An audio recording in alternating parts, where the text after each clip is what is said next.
ਦੱਸੋ ਕਿ ਕੀ ਪਰੇਸ਼ਾਨੀ ਬਣੀ? हाँ जी, साडा बेटा चलाया गया, ये तो करवाज मार के लगे अहमद, मोहम्मद अहमद। ਬੇਟਾ ਤੁਹਾਡਾ ਅਗਵਾ ਹੋਇਆ हाँ जी, ਕਿੰਨੀ ਦੇਰ ਹੋ ਗਈ? 8वें महीने की 22 तरीक का। 8ਵੇਂ ਮਹੀਨੇ ਦੀ 22 ਤਰੀਕ ਦਾ ਬੇਟਾ ਅਗਵਾ ਹੋਇਆ।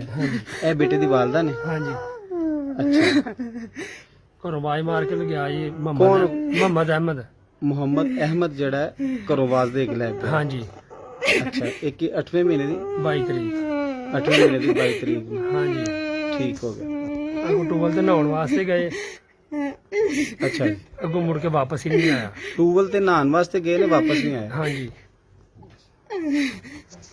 ਮੁਹੰਮਦ ਅਹਿਮਦ ਗਰੁੱਪ ਨੇ ਤੁਹਾਡਾ ਹਾਂਜੀ। ਬੱਚਾ ਅਗਵਾ ਕੀਤਾ ਹੈ। हाँ जी, मोहम्मद अहमद ग्रुप ने। ਇਹ ਸਾਬਤ ਹੋ ਗਿਆ हाँ जी, ਇਹਨੂੰ? हाँ जी, 2 ਮਹੀਨੇ ਹੋ ਗਏ ਨੇ ਬੱਚਾ ਅਗਵਾ ਹੋਏ ਨੂੰ, ਤੁਹਾਡੀ ਥਾਣੇ 'ਚ ਕੋਈ ਸੁਣਵਾਈ ਨਹੀਂ ਹੋ ਰਹੀ। नहीं जी। ਠੀਕ ਹੋ ਗਿਆ। ਤੁਸੀਂ ਬੱਚੇ ਦੇ ਕੀ ਲੱਗਦੇ ਜੀ? अच्छा अच्छू जी। ਚਾਚੂ।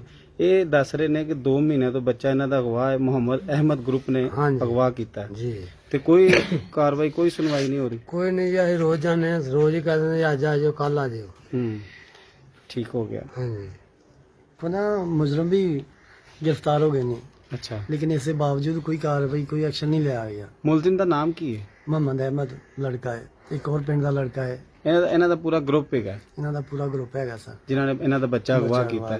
ਕੀ ਅੱਗੇ ਸੇਲ ਕਰ ਦਿੱਤਾ ਹੈ, ਕੋਈ ਪਤਾ ਲੱਗਾ? ये तो उन्होंने नहीं पता सर, ਲੇਕਿन ਪੁਲਿਸ ਕੋਈ ਕਾਰਵਾਈ ਨਹੀਂ ਕਰ कार्रवाई ਰਹੀ। नहीं कर रही।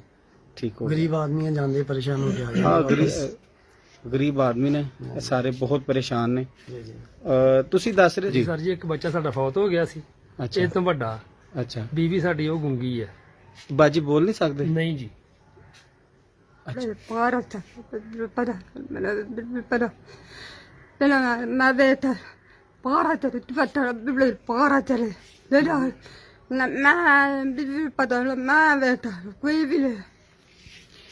ਜੀ। ਇੱਕ ਤੁਹਾਡੇ ਟੋਟਲ ਬੱਚੇ ਬੇਟੇ ਕਿੰਨੇ ਨੇ? ਬੇਟੇ ਹੁਣ 3 ਆ ਜੀ। ਇੱਕ ਬੇਟੇ 5 ਸੀ, ਹਾਂਜੀ, ਇੱਕ ਬੇਟਾ ਜਿਹੜਾ ਫੋਤ ਹੋ ਗਿਆ, ਪਿੱਛੇ 4 ਹੈਗੇ, ਚੌਥੇ ਨੂੰ ਇਹਨਾਂ ਨੇ ਮੁਹੰਮਦ ਅਹਿਮਦ ਗਰੁੱਪ ਨੇ ਅਗਵਾ ਕੀਤਾ ਹੈ। ਜੀ ਸਰ, ਠੀਕ ਹੋ ਗਿਆ। ਹੁਣ ਤੁਸੀਂ ਕੀ ਚਾਹੁੰਦੇ ਹੋ? ਹੁਣ ਸਾਨੂੰ ਸਾਡਾ ਬੇਟਾ